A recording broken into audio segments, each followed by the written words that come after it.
In this session, we will see how to create RFP and DTC. RFP and DTC is the last participation date of the subject in the clinical trial. It could be the last follow-up date, or it could be the last date of contact with the patient by the site personnel. So let's see how we are creating this last participation date. Here we are looking at the adverse event data set, death data set, and end of study data set, and we are capturing the last date value for the particular patient. So across all the data sets, we are checking what is the maximum value for the patient. So here the data set name is RFP and DT. So here I am first creating a data set with all the variables required. So subject, and taking the date part of it. You can see that I'm starting somewhere from the middle. So I'll tell you why I'm doing that.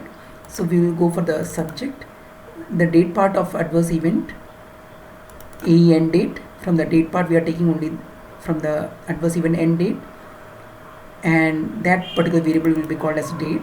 Similarly, I'm doing the same for death data set and end of study data set.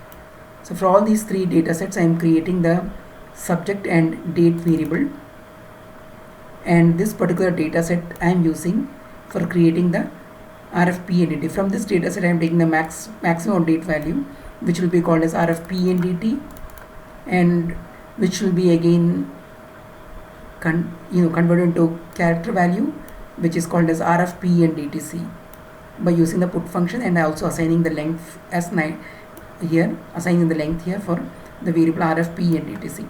So this is a numeric variable and this is a character variable. That's the only difference. And so that is what I'm doing here, basically taking the maximum value of date. The date values have been created in this particular step, and I'm grouping by page subject and then sorting by subject. So now let's come and let's run this and see.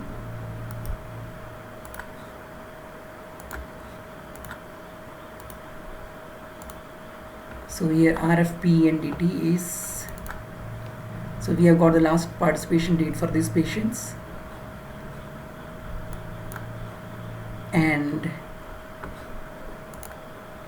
in this data set, next step I am creating a final data set by combining demo2 data set with RFP and D data set, and this particular RFP and D data set contains RFP and DTC variable. That's only one variable I'm interested in merging with demo2 data set. So you can see I'm doing a left join with demo2 data set on the left and RFP and D data set. So these two I'm joining based on subject variable by subject and ordering by subject. So let's look at the final data set, and here let's see if there are any issues, and the final data set is here. So we have all the variables created here. Now the next thing is I need all the variables from the spec, so I'm just pulling so this import step is optional. This is something you can ignore.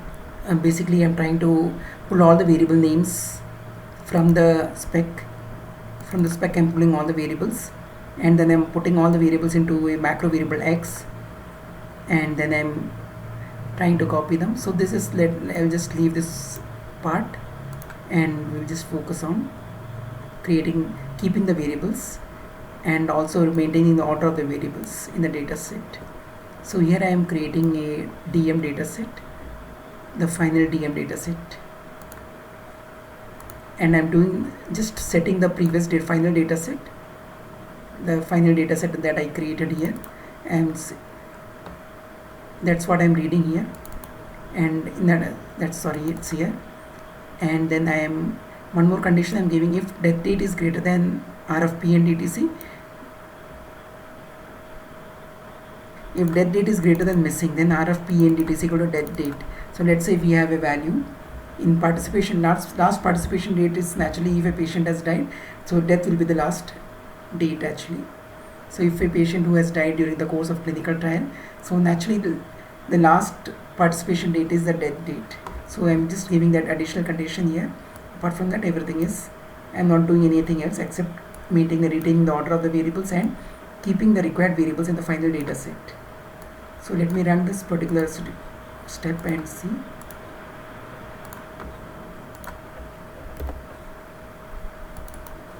So here the final data set is created in the required order of variables.